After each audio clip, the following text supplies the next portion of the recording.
Aula número 5 do edital do TRE. A gente vai falar agora sobre organização administrativa.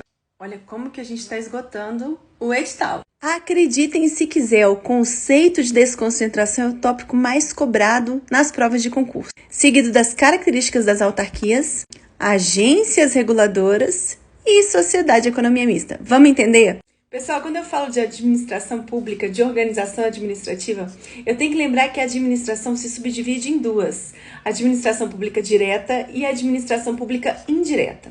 A administração pública direta é formada pelos entes federados, Estado, União, Distrito Federal e municípios. Cada ente federado tem competências políticas, legislativas e administrativas que estão estabelecidas na Constituição. E a administração pública indireta, por sua vez, é formada, por entidades com personalidade jurídica própria. Como assim? Os entes federados recebem uma série de atribuições estabelecidas na Constituição.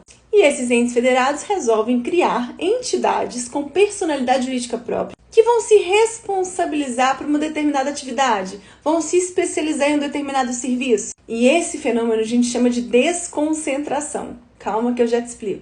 Nessa medida, os entes federados vão criar 4 entidades com personalidade jurídica própria que compõem a administração pública indireta. São elas, autarquias, fundações públicas, empresas públicas e sociedade de economia mista. Lembrando, que a administração pública direta tem competência para criar, por meio de lei, as autarquias e autorizar a criação das fundações públicas, empresas públicas e sociedade de economia mista. Atenção, porque criar é diferente de autorizar. A lei automaticamente cria as autarquias e autoriza a criação das outras entidades, fundações, empresas públicas e sociedade de economia mista. Prof, mas se a lei só autoriza, quando é que essas instituições serão efetivamente criadas?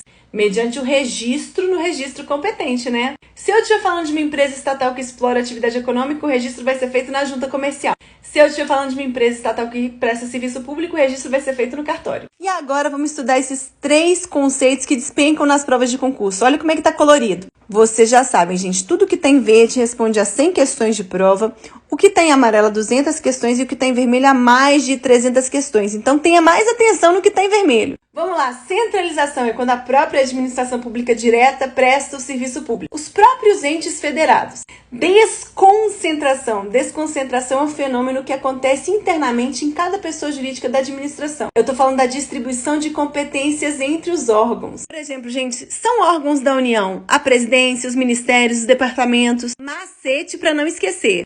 O O de desconcentração é O de órgão. E descentralização, por sua vez, é a transferência de competências para uma outra entidade que possui personalidade jurídica própria. O E de descentralização é o E de entidade.